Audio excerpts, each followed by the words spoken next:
Bhagavad Gita, Chapter 4, Transcendental Knowledge. The personality of Godhead, Lord Sri Krishna said, I instructed this imperishable science of yoga to the sun god Vivaswan, and Vivaswan instructed it to Manu, the father of mankind, and Manu in turn instructed it to Ikshvaku. This supreme science was thus received through the chain of disciplic succession, and the saintly kings understood it in that way. But in course of time the succession was broken, and therefore the science, as it is, appears to be lost.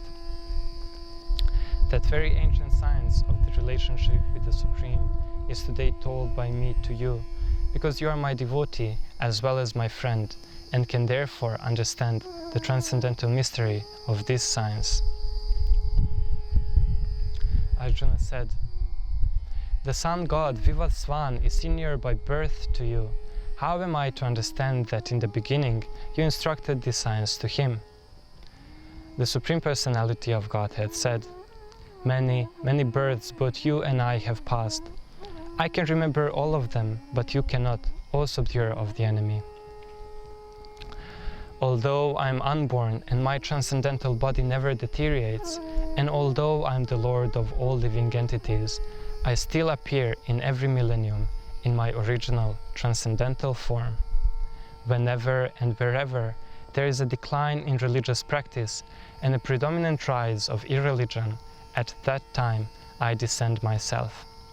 To protect the pious and to annihilate the miscreants, as well as to re-establish the principles of religion, I myself appear millennium after millennium.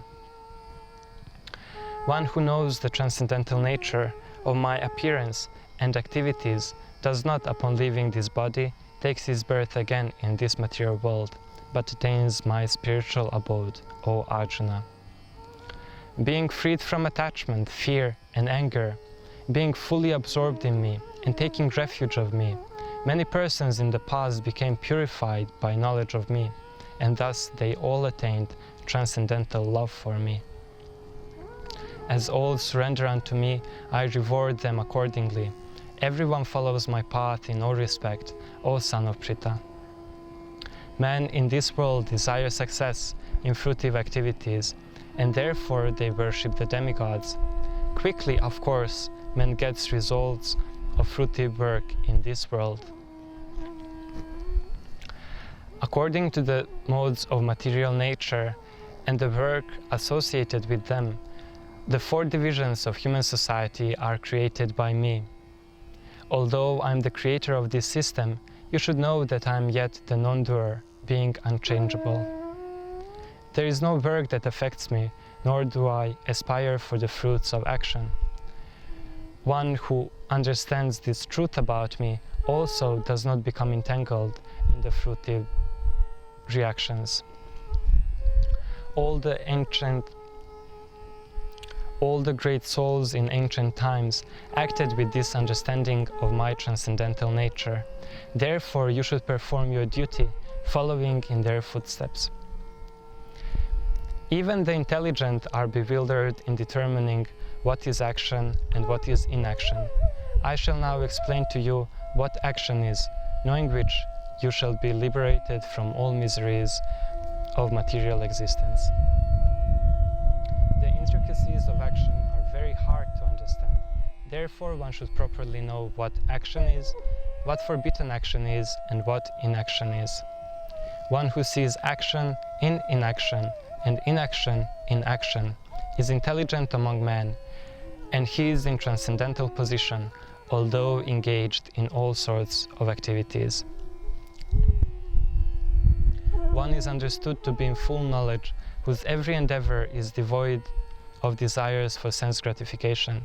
He is said by sages to be a worker, for whom all the reactions of work have been burned up by the fire of perfect knowledge. Abandoning all attachments to the fruits of his activities, ever satisfied and independent, he performs no fruitive actions, although engaged in all sorts of undertakings. Such a man of understanding acts with mind and intelligence perfectly controlled, gives up all sense of proprietorship over his possessions and acts only for the bare necessities of life. Thus working, he is not affected by sinful reactions. A person who is satisfied by whatever gain comes of its own accord, who is free from duality and does not envy, and who is steady in both success and failure, is never entangled, although performing action. The work of a man who is unattached to the modes of nature and who is fully situated in transcendental knowledge merges entirely in transcendence.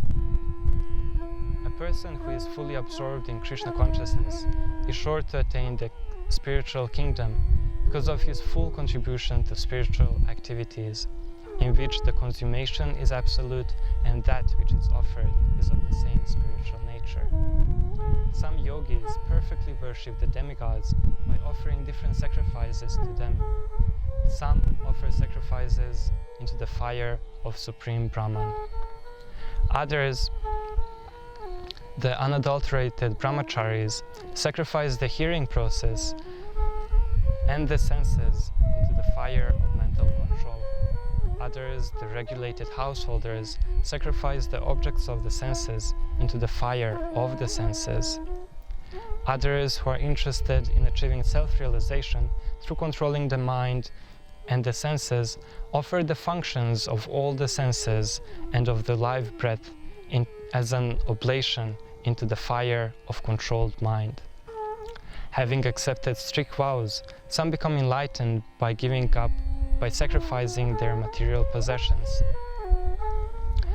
Others, by performing severe austerities, by performing the yoga of Eightfold Mysticism, or by studying the Vedas to advance in spiritual knowledge. Still others, who are inclined to the process of breath restraint to remain in trance, practice by offering the movement of the outgoing breath into the incoming and the incoming breath into the outgoing, and thus at last remain in trance, stopping all breathing. Others, curtailing the eating process, offer the movements of the outgoing breath into itself. All these performers who know the meaning of sacrifice become purified by all sinful reactions, and having tasted the nectar of the results of sacrifices, they advance towards the supreme spiritual atmosphere. O best of the Kuru dynasty, without sacrifice one can never live happily on this planet or in this life. What then of the next?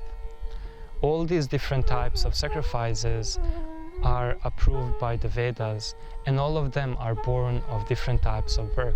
Knowing them as such, you will be liberated. O best of the Bharatas, the sacrifice performed in knowledge is better than the mere sacrifice of material possessions.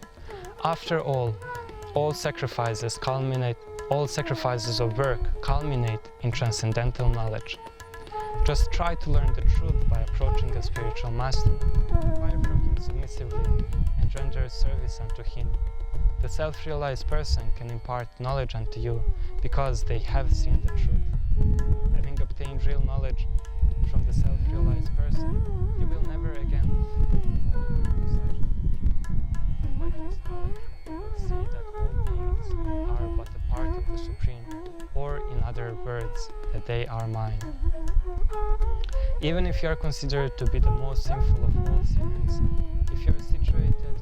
when you are situated on the board of transcendental knowledge, you will cross over the material misery. As a blazing fire turns firewood to ashes, O Arjuna, so does the fire of perfect knowledge burns to ashes all the reactions to material activities. In this world, there is nothing so sublime and pure as transcendental knowledge. Such knowledge is the mature fruit of all mysticism, and one who has become accomplished in devotional service enjoys this knowledge within himself in due course of time. A faithful man who is dedicated to transcendental knowledge and who is able to control his senses is eligible to achieve such knowledge, and having achieved it, he quickly attains the supreme spiritual peace. But ignorant men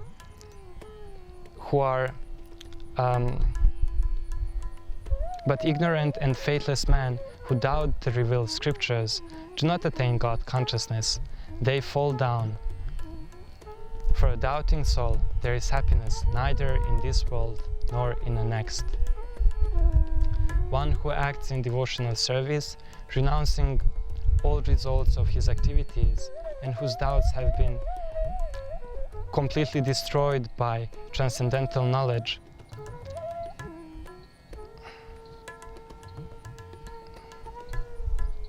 is sure to attain liberation in the Supreme.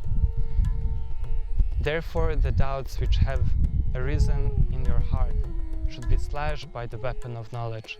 Armed with yoga, O Bharata, stand and fight.